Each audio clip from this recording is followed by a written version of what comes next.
Bonjour à tous, c'est Olivier, cofondateur de Poopy School et des micro-crèches Poopyland dans le nord de la France, et bienvenue dans cette 4e vidéo de la série des 10 étapes pour réussir à créer votre micro-crèche.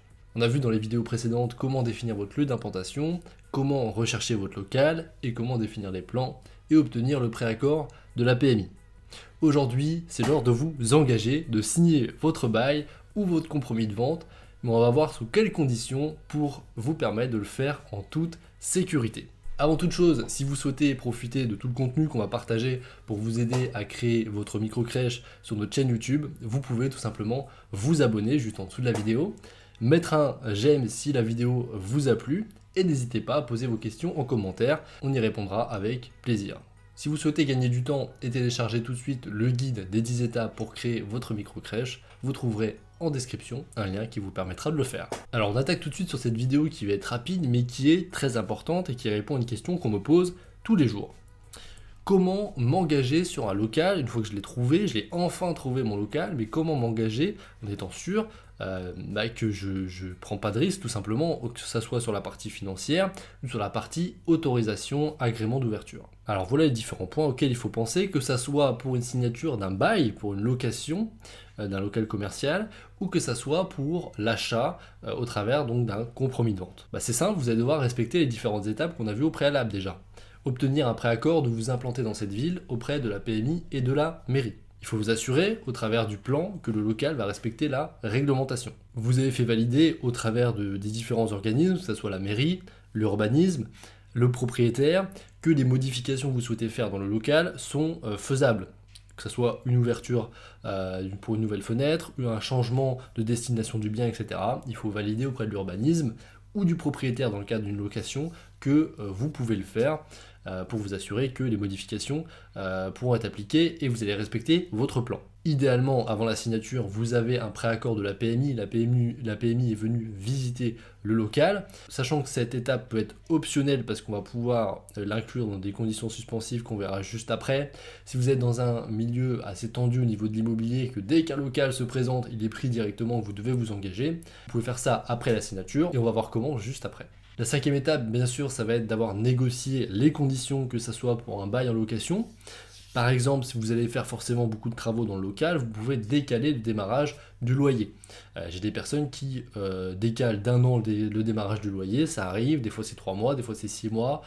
Vous pouvez négocier un tarif de 1 euro pendant 6 mois et ensuite une modification du loyer, une augmentation progressive du loyer sur les 3 premières années. Tout se fait, tout peut être négocié, donc n'hésitez pas à le faire. Dans le cadre d'une location, mais dans le cadre d'un achat également, vous pouvez bien sûr négocier le prix d'achat tout simplement. Et enfin, quand vous vous engagez, vous allez le faire au travers de conditions suspensives. Donc une condition suspensive, c'est quoi ? Tout simplement, c'est une condition qui permet de mettre fin au bail ou au compromis de vente si elle n'est pas respectée. Par exemple, une condition que vous allez mettre si vous n'avez pas le préaccord de la PMI, c'est justement d'obtenir l'accord de la PMI pour ouvrir une micro-crèche dans ce local.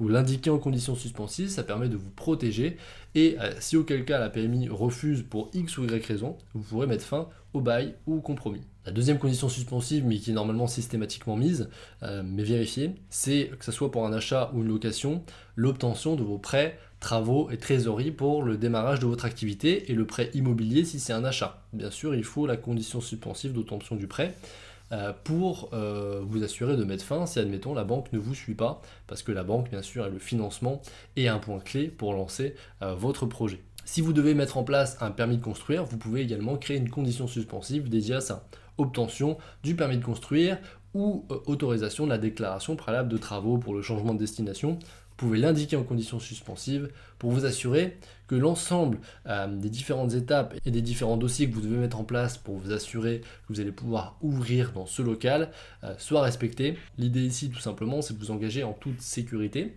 Grâce à ces conditions suspensives, vous pouvez vous engager en sachant que de toute façon, il faudra que la PMI valide, que le permis de construire soit validé et que votre prêt bancaire soit validé pour que le compromis de vente ou le bail soit définitif. Donc je vous incite réellement à mettre un maximum de conditions suspensives et si c'est refusé par le propriétaire, des fois de ne pas vous engager pour éviter de perdre tout simplement du temps et de l'argent en vous engageant dans un bien qui au final ne vous permettra pas d'ouvrir votre micro-crèche. Donc voilà comment on se protège lorsque on s'engage sur un bien.